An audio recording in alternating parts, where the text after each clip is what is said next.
Hello. So today is Wednesday, October 7th, and we're going to actually start surrogate functions today. That's chapter, actually I forget what chapter it is. Is it 8? Yeah. Chapter 8. But before we do that, I want to answer some questions, which actually I'll have to admit that we've been talking about a little bit. By the way, common sense. That's the catchphrase or the keyword or for the day. Common sense, okay? Never be embarrassed to have some common sense. Common sense is good. It causes the human species to survive, okay? And it can be applied in problems like model-based imaging, okay? So you got to develop some common sense about this stuff. So the question came up, like, what's going on with this update? You have to do E, and you have to update it plus A star S times alpha. Alpha is your estimated, is your computed update, right, in the steepest descent. So remember, it begs a lot of questions, or raises a lot of questions, okay? So it raises a question that, first of all, E is defined as y minus ax. So y is the data, ax is the forward projection, essentially, or the forward computation. Remember, the expected value of y given x is equal to what?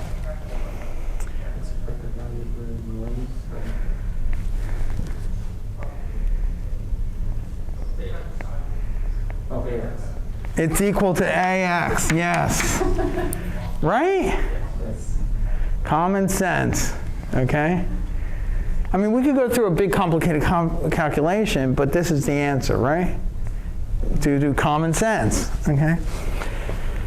Because, I mean, I guess one way we could do that calculation is that y is AX plus W, and the expected value of W is 0, right? So I won't do it, but okay, so that's what AX is, right? So what's left over here should be if X is correct, but the problem is this isn't a true X. This is X hat. It's your estimate of X. Now if your estimate of X is equal to X, then error E should be what? It should be noise, okay? Okay. Now E is a vector, right? It's a vector mathematically, it's a vector. But the way we represent it in the computer is using what? A 2D array.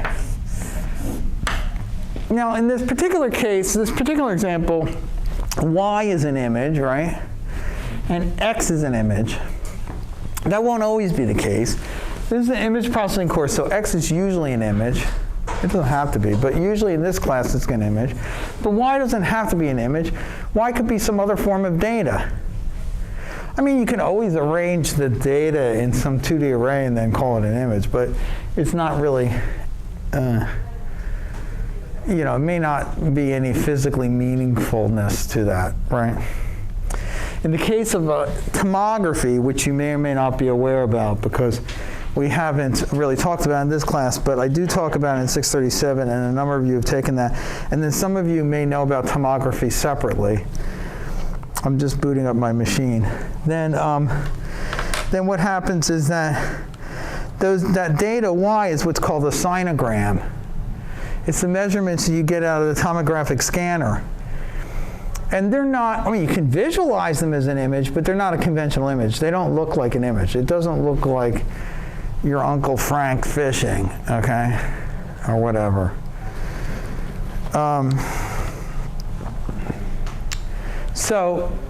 Okay, so we can, but in this case, E is an image because Y is an image. So we can visualize it as an image. So now, then the thing that confuses people is, I'm going to hit blank. Oh, what is it doing? How come it thinks it hasn't started? That's weird.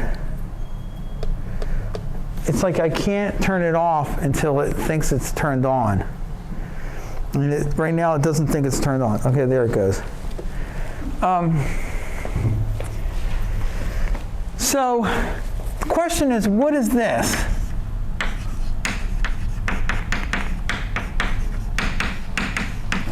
Okay.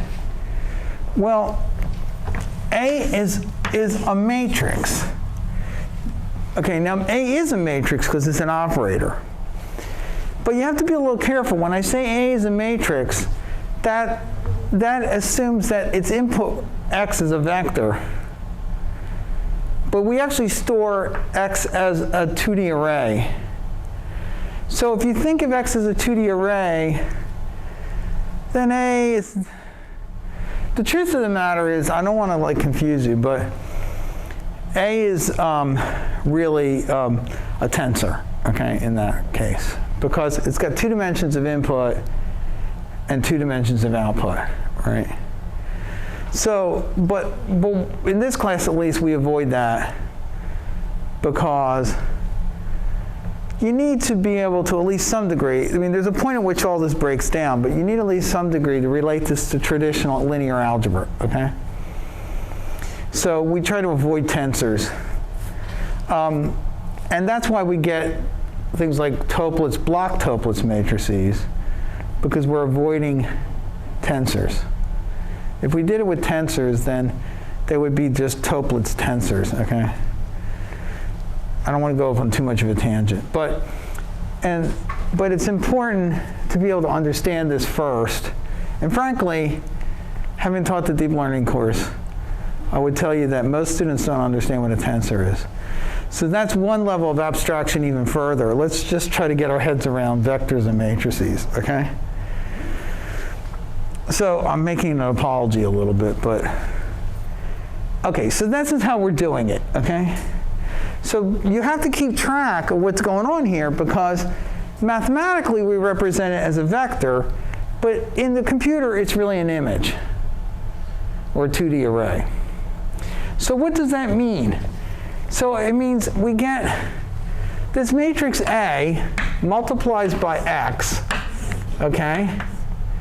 And that produces a Y, okay? Now, so then the question is, well, what is this thing here? This thing is A star S. It's the sth column of A. What's the interpretation of the sth column of A? The sth column of A is what you would get if the input to this thing is zeros, except for the position S where it's a 1. And in the notes, I think I call this, what do I call this? I think I call it something like epsilon S or something like that. So this is like an impulse. It's a vector impulse at position S. If I multiply this vector by that matrix, the only thing that comes out is the sth column, okay? Does that make sense? So that's what this thing is, okay? It's a vector. It's a vector, but in this world, so this thing here is now, this is A star S.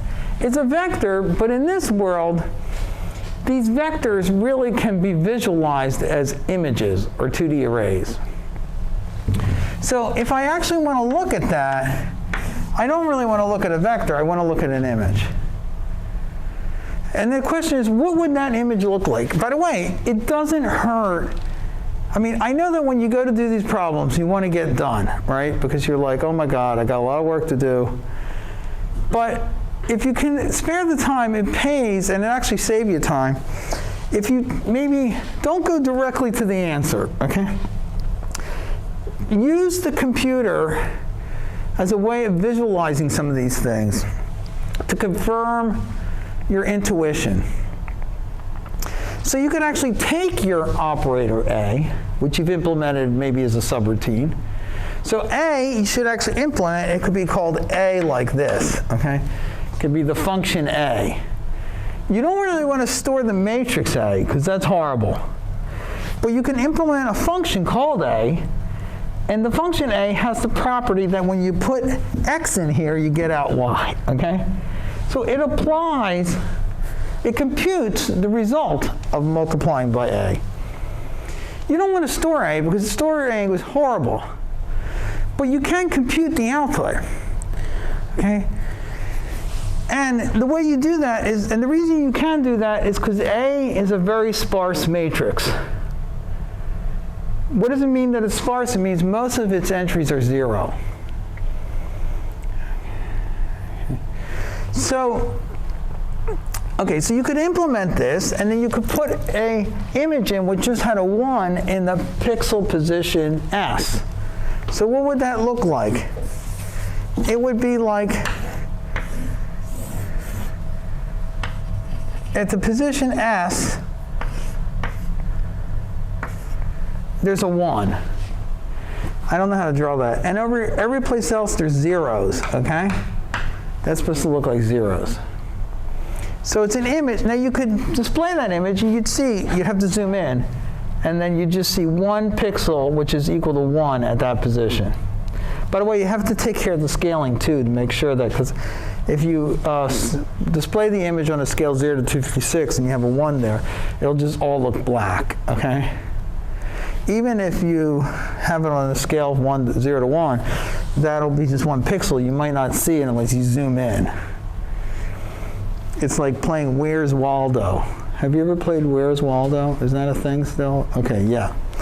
So now when you apply this matrix A, what'll happen? You only have 1 impulse at that position. The blackboard's black, so I'll just get rid of these zeros, because black means 0, okay?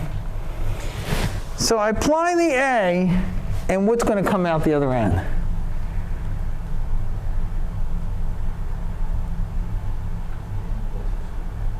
It'll be the impulse response, right?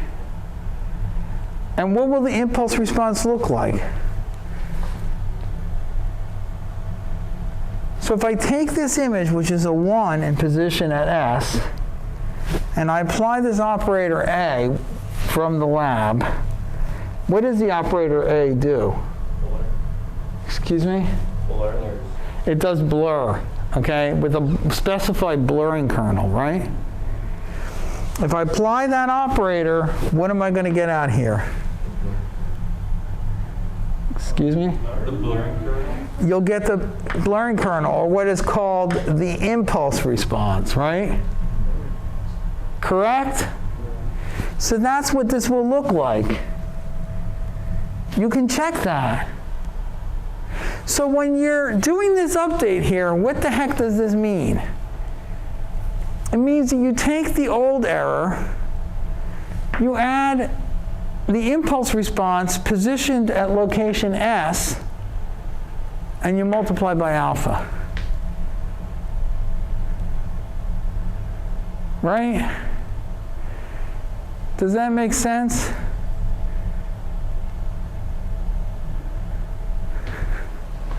Are there questions about this? Because this is very important, really. I'm going to move this. So basically just saying that alpha will affect the error around it based off the impulse. The weight of the Yes, that's totally what it's saying. The only problem is if I had said that, you would have not known what I was talking about. So because you said it, it makes perfect sense. Essentially, if you think about it, it's almost like a neighborhood, and it's when you're updating it, you're subtracting out the change in error, or you're updating the error with the new error at that point. and you're changing it based on the weight of the impulse. Okay. Yes, totally. Because if you change the pixel at position S, okay, then you have, the idea is that you want to keep these two things. E here is equal to y minus ax. So if you change x, you need to change e. Y doesn't change because it's fixed. So if you change 1 pixel here in x, then you gotta compensate by adjusting E, but E only changes in a restricted area. And the reason is because A is looking for a word that starts with the letter S. A is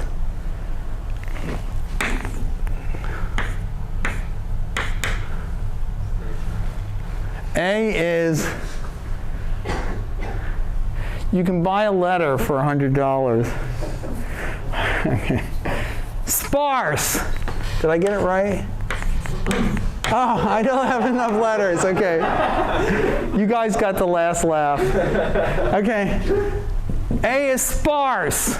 Okay? A is sparse. Right? What does it mean to be sparse? It's mostly zeros. Okay? So there is actually support for sparse matrices in MATLAB, but it's horrible. Okay? That wasn't coronavirus, okay? It's horrible. I don't even want to go into it, but it's not, I mean, you might use it from time to time, but it's not going to solve any big problems for you, okay? Because it's sort of, as often the case with MATLAB, it's designed to be so general that it's useless. Like, it's general but it's so general that it's kind of super inefficient. So you really can't use it, okay? Well, you can use it, but it's not very effective. All right, so everybody understands this?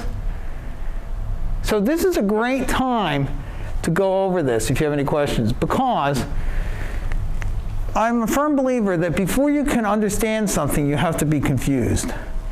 You can't go directly from the point of not understanding something to understanding something. You have to first become confused.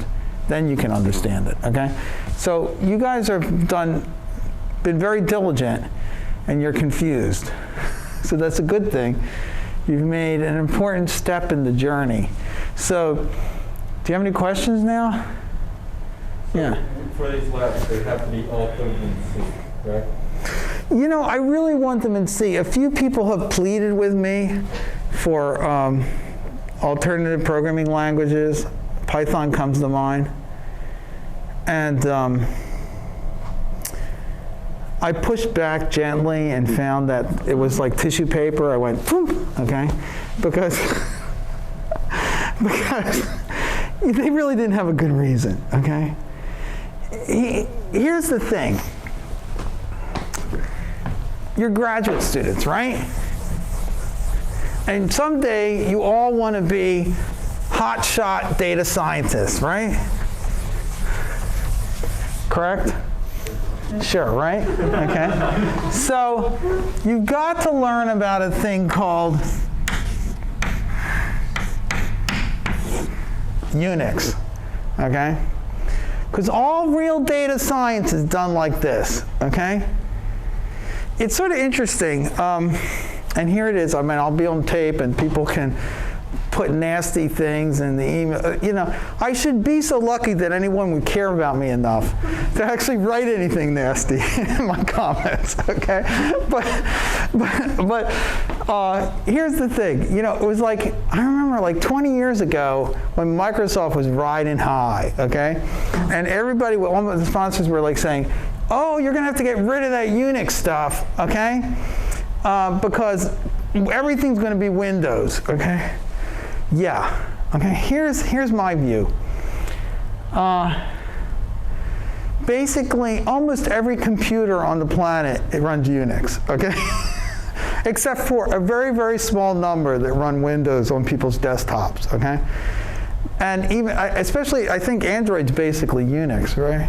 Okay, Android's Unix, Mac OS is Unix. I don't know what OS X is, but it probably is really Unix, okay? Mac OS. It's the Mac OS, it's a stripped down version of Mac OS, which means it's Unix. Linux is Unix. Unix is the only operating system, for all intents and purposes, it's the only operating system left on the planet, okay? Okay, so you know, you're just in denial if you're not learning it, okay? And if you're compiling, and here's the other thing, that everybody's like, oh, we're going to have these little point and click things where you do like this, right? No, okay? If anything, ASCII code has become more important than it's ever been before, okay? ASCII code. Why? Because it's amazingly powerful. Because you can modularize it, you can pipeline it, you can build on it, okay? They're like building blocks, they're like Legos, okay? And Legos are simple. Anything complicated, you can't modularize very well, okay? And like all those, and the other thing that's beautiful about Unix is that it's not owned by anybody. So there's no desire to change it just for the hell of it, okay? In other words, like a lot of commercial products, they have to keep changing them because otherwise you won't buy the new update. And then they go out of business. I sympathize with their plight, but it's not my problem, okay? Unix doesn't change. I can still, and the things under Unix don't change. Like for instance, I run LaTeX, okay, which they also predicted would go away the year after I started as an assistant professor, okay? Now everything's in LaTeX, okay? And, okay, so here's the thing. You know, this is not a point-and-click environment, Unix. Not the real deal, okay? And you got to learn things like makefiles. I mean, I'm ancient, and I'm not using the coolest stuff. But at least if you learn something like this, it's a hook into the world of Unix, okay? You know, so you need to learn that. Because amazingly enough, I mean, all the fancy things that they have, what are they called?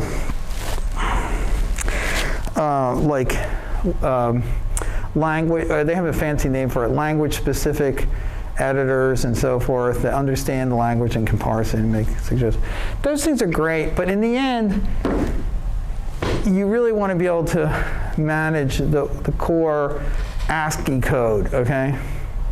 So this will force you, against your will, to do that. And here's the other thing that's very important about C, which if you haven't taken 637, what's the difference between C and Python? And I'm not like a compiler's person or anything, but I just know enough about this stuff to understand. My view is more from an applications point of view, okay? Python does garbage collection. Same thing with MATLAB. So basically, the reason you like MATLAB and Python is because well, first of all, it's interpretive rather than compiled. But also, it does garbage collection. So you don't have to worry about allocating memory and freeing memory. And you don't have to worry about like indexing outside array bounds. Because it will just stop you if you try to do that. It'll give you an error. Okay? But you pay a huge price for that computationally. So C, you have direct control over memory management. So you allocate memory, you just like allocate memory, and then you have a pointer, okay? And then you say, okay, this pointer is PT, say.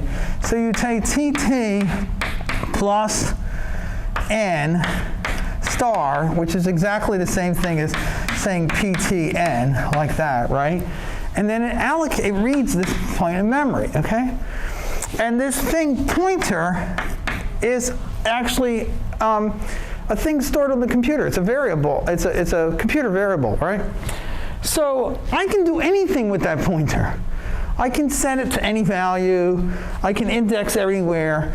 Okay, so I can like just index over here, okay, and read that value. And if that value is in my program, it might return something. Or if it's in somebody else's program, it might give me an operating system error, okay? Or what's even better, if you write to there, and this happens to be the pointer to some other array, now you completely obliterated that pointer. So when you go to read that array at some later point, 10,000 lines of code later, the whole thing blows up, okay?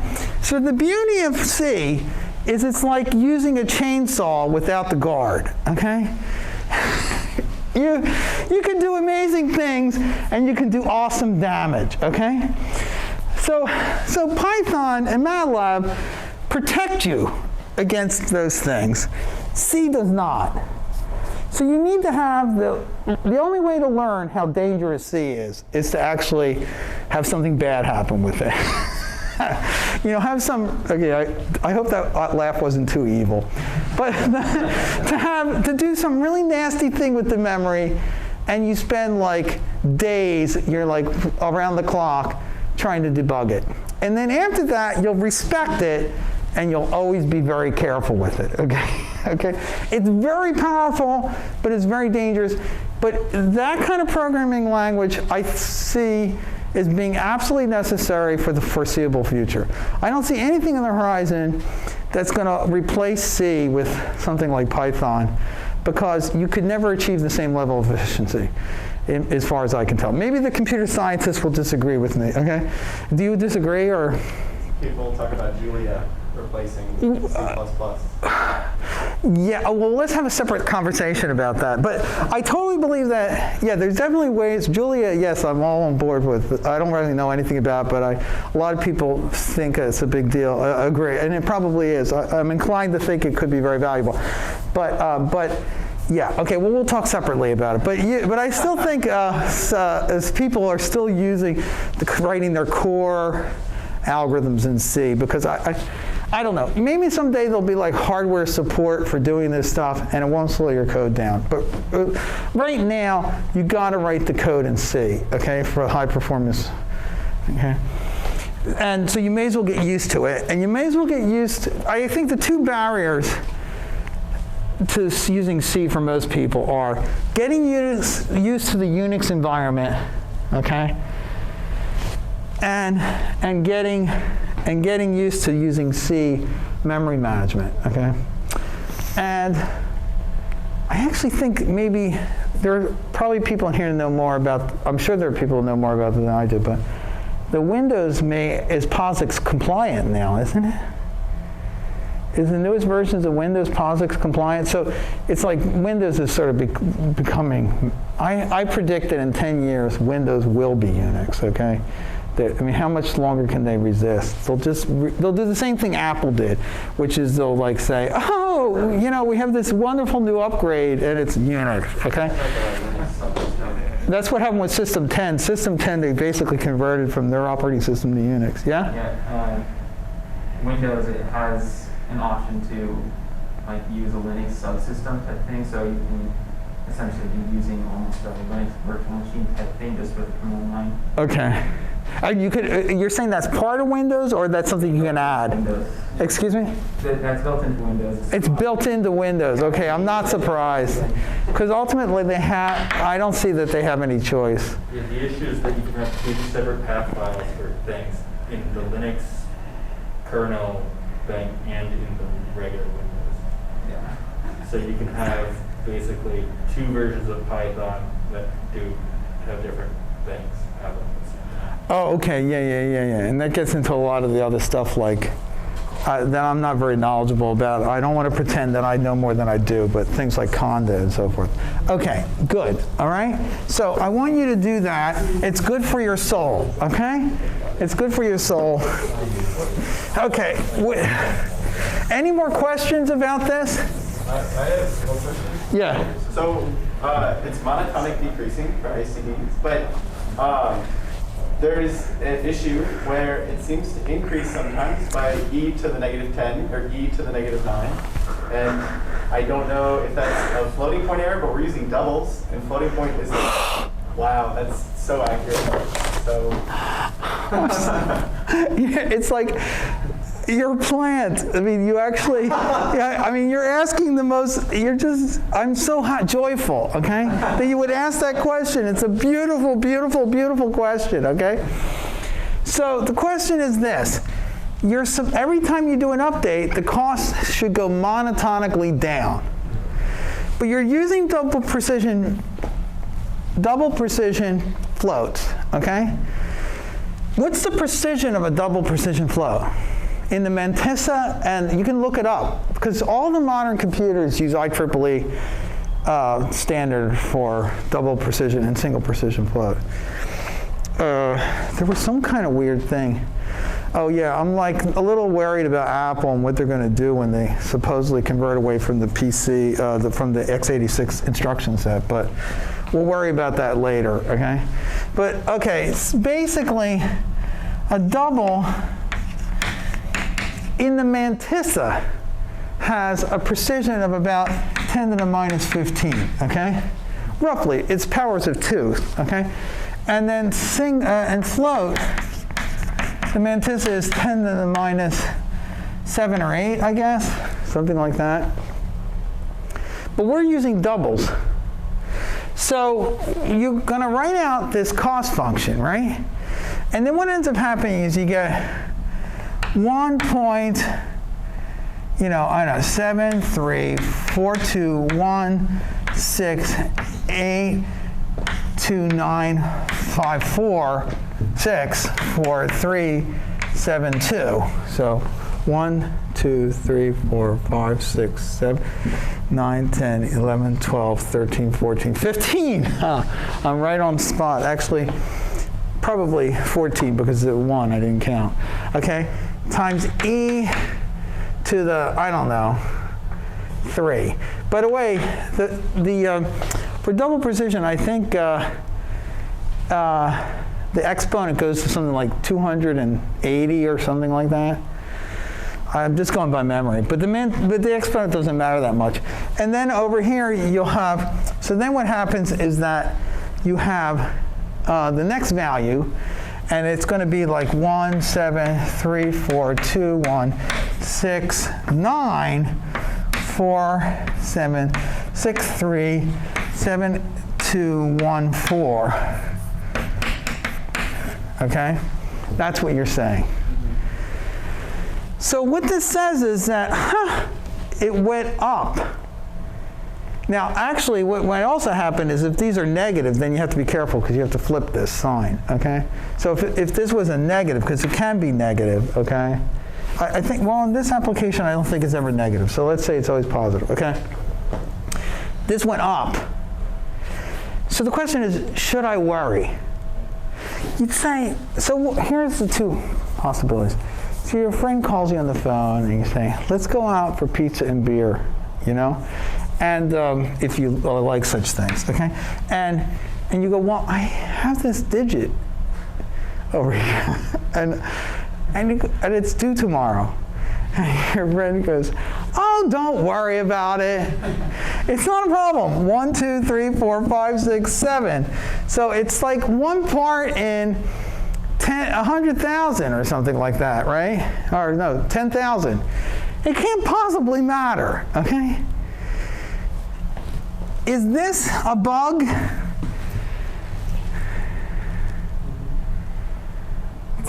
Well, this is my wonder, because if you have, if you order floating point numbers, you can get different answers if you order your operations for floating point numbers differently, right? So if you have 100 numbers in their floating point, and then you sort them, or you have them randomly ordered, you can get different numbers. So you can. I feel maybe that's what's happening, but it's even hard to check if that's what's happening, because you have to do sub-blocks. But okay, the quantization error is on the order of 1 here, right?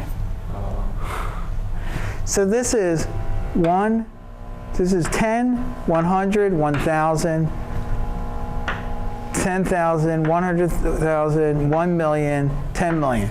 This is 10 million times the quantization error. Yeah. In this case, so I guess 10 to the negative 10 would be just a few over. 1, 2, 3, 4, 5, 6, 7. So this is an error of 10 to the minus 7, right? 10 to the minus 7. So your tendency is to feel that 10 to the minus 7 is awfully small. Why shouldn't I be able to go get pizza?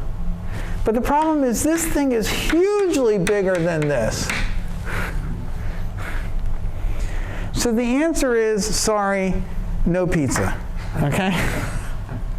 Because over here, okay, so what is reasonable? I can tell you from experience, you're absolutely right. You're adding together hundreds of numbers. Each of those things could be a little different depending upon you add them together in the least significant digit, right? But what's reasonable? Well, you're adding hundreds, maybe millions. But those are random. So take the square root of 1,000,000 is 1,000. Okay, so this digit, okay. This digit, I'm not really quite believing it, but I'm willing to go with it on a good day if you really, really want the pizza. But anything beyond that, forget it. It's not possible, okay?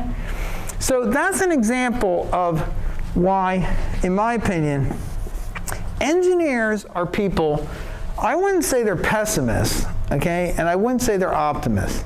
I'd say they're realists. So they look, and a Purdue administrator would look at this and say, it's fine. Okay? And they'd say, let's go ahead with our fundraising thing, okay, whatever it was that we were doing. An engineer looks at that and says, no, that is not fine, okay? And engineers have to take the heat for that. It's like, okay, well, this is a bad example. I'm going to give you a negative example. You guys don't remember the O-rings on the space shuttle, right?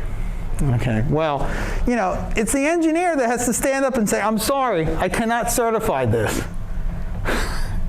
This is not correct. And you go, well, it's so close, come on. You're holding up the whole project, okay? You're the one person who won't get along with everybody. No, this is wrong. You have to like just, you know, again, you don't want to be inflexible. You say, well, unless you can explain to me why there would be something special about this case. But for any case like this is wrong. So if you see this, that means you got a bug. Now I can tell you where the bug is likely to be. The bug is the boundary. Yeah, it's the boundary. What happens is that when you go to compute the cost function, you have pixels here, right? So this pixel has neighbors here, here, here, here, here. And it should have a neighbor here and here, okay? But it doesn't. So you have to decide what you want to do with those things. If you use a circular boundary condition, you should come and get this pixel here. If you're using a free boundary condition, then you just drop that term in the sum. But you have to be careful to make sure you systematically get all the correct terms. So what will typically happen when you compute the cost function, you want to compute these. What I'll do is like do a for loop and then grab these like this, okay? But then what will happen is you come all the way down here and you haven't gotten all your terms, okay? So you have to, it's like, you have to be careful when you write the for loop to snag every pair that's unique, but not get ones that shouldn't be there, okay?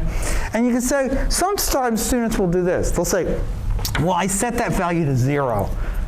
Well, that's not right, because what you'll have is you'll have xs minus 0 squared. Well, that's not 0. Okay, there's a difference between 0. Okay, 0 is not equal to the empty set, okay? Which is, there's this confusion that it's sort of natural. There's sort of a weird relationship because 0 is the cardinality of the empty set, but it isn't the empty set, okay? It's like the difference, okay? Great question.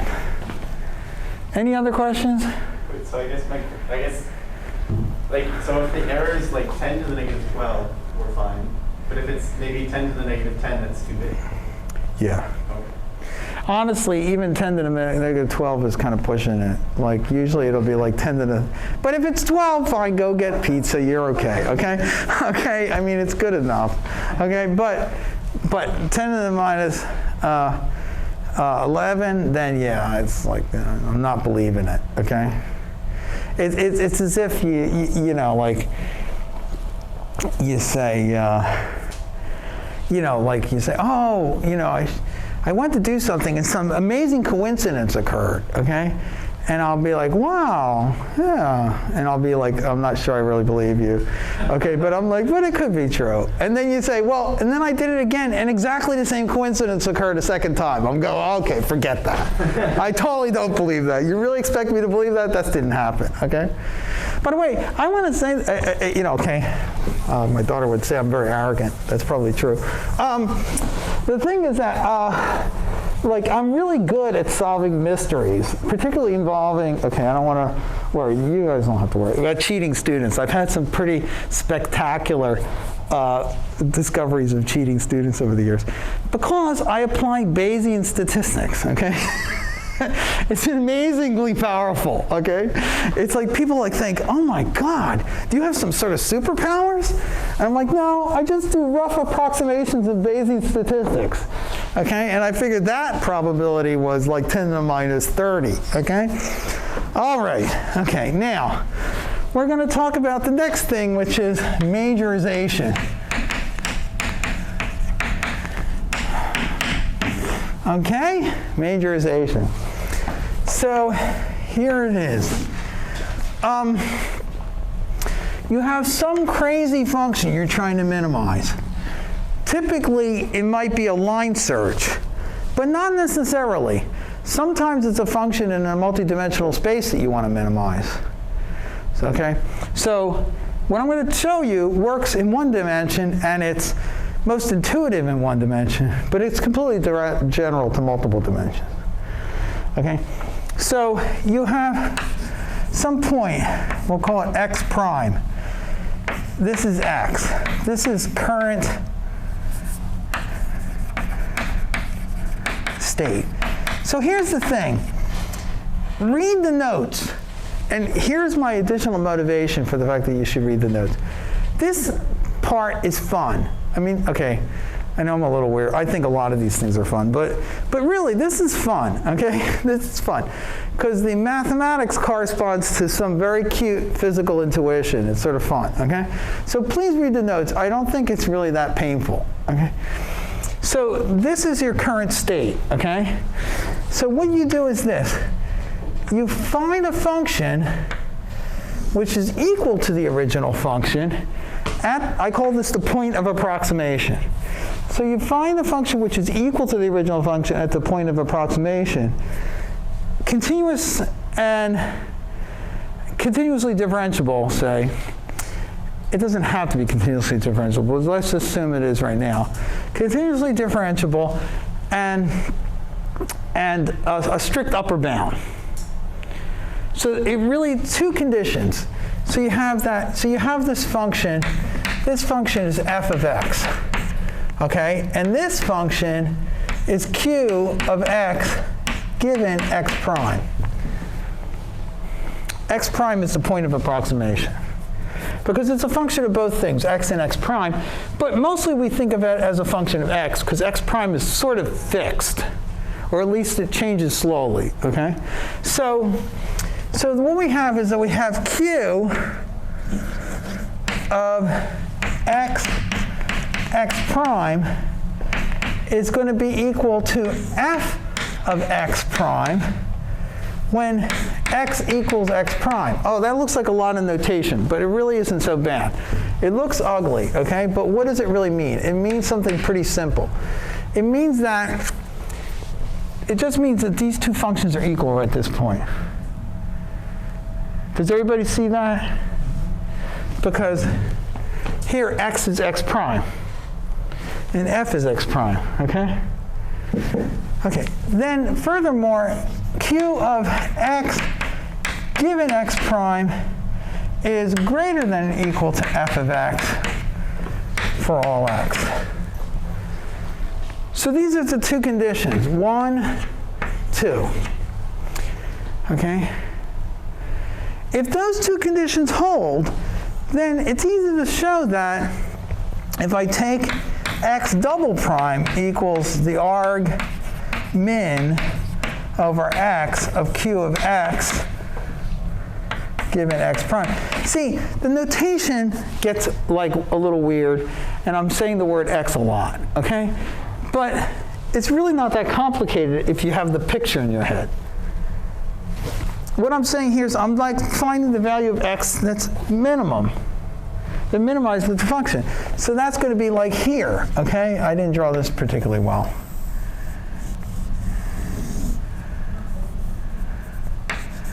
And that is the value x double prime, okay? If so, x double prime is the value that minimizes the surrogate function. This is called the surrogate function. That's the original function. So if x double prime minimizes the surrogate function, it's easy to show that f of x double prime has got to be less than or equal to f of x prime. On the diagram, it's obvious, because this value has got to fall below that value. So what you really need to do is go read the notes and convince yourself beyond any shadow of a doubt that this is true. So let me draw the picture one more time. I'll draw it over here, because I think it's the dynamic aspect of drawing the picture that makes it effective, okay? So you have, that's x prime, right? This is x, okay? Then I have an approximating function. But it's just not any approximation. It upper bounds, it has two properties. It upper bounds it, and it's equal to it at the point of approximation. Two constraints, 1, 2, okay? Then if I minimize this, I get x double prime, right? And then this thing has got to be less than that, because this is f of x prime, and this is q of x double prime of x prime, which is, so that's q of x double prime of x prime, and then this is f of x double prime. So clearly, this has to be less than that, right? Has to be. Go and convince yourself. So that, we're finished chapter 8. Everything else is just a detail, okay? It's just a detail. Surrogate function optimization is exactly this. It turns out that this is the same as the Newton-Raphson algorithm. Okay, it's a new, well, it's not the same as, I kind of lied a little bit. It's very closely related. The difference is Newton-Raphson would be like doing a quadratic approximation here, and the quadratic approximation might not upper bound the original function. So then you have unstable behavior. This is guaranteed to converge, okay? It's guaranteed to converge as long as the function is bounded below, because you have a monotone decreasing sequence of values of function. Anybody who's ever taken real analysis or even calculus knows that there's a theorem which is that if you have a monotone decreasing sequence which is bounded below, it must converge, okay? So this has got to converge. Now, understand, I'm misleading you a little bit, okay? Because what converges is the value of f, not the value of x. Convergence of the value of x is a much trickier issue, which we won't talk about that much here, because you can really like fill up volumes about it. And in the end, okay, I'm a little bit of an engineer. I'm like, okay, I mean, I get bored of this issue, okay? In practice, usually x converges. When it doesn't converge, usually you have some clear intuition as to why it wouldn't, okay? But f always converges, because it's bounded below. So the value, okay? And this is it. And now the rest of the set is just going to be making modifications of this to make it a little bit more convenient to use, okay? One modification is that we can take q of x given x prime plus, we can have any function of x prime, and this will still work. And for that, I use the uppercase letter q. So in this case, q is not equal to the point of approximation, at the point of approximation, okay? So the conditions for q are slightly different. Uppercase q is usually what we're dealing with, because it's extra work to make sure it's equal to the function at the point of approximation. You can always do this by taking this q function and moving it up and down until it touches at that point. The real issue is that when you get it to touch at that point, is the function tangent at the point of approximation, and is it upper bounding, okay? But, so this is sort of the more practical version that we'll use. And then we'll see how it applies in some particular cases. But this methodology allows you to do very fast updates and line searches, because you can just actually do just one iteration of this thing, and that's usually good enough, okay? It gets you close enough. And it's guaranteed to converge, so you don't have problems with it just going off into space, okay? So read the notes for that section, and then I'll just do one more lecture on this, because I want to get through this fast. And then I think the next chapter is constrained optimization. Is that correct? What's the next chapter? Is it constrained optimization, which is another super cool, clever idea for doing constraint optimization. Hold on. Yeah, constraint optimization is chapter 9, right? Oh, constraint optimization is so cool, okay? It's so cool. So let's get through this chapter, which is also super cool and really intuitive. Constraint optimization is super cool, but it's a little bit more abstract, okay? So make sure you got this nailed down clearly in your head, and then we'll move on to the next chapter, okay? All right, thanks a lot, and I'll see you on Friday.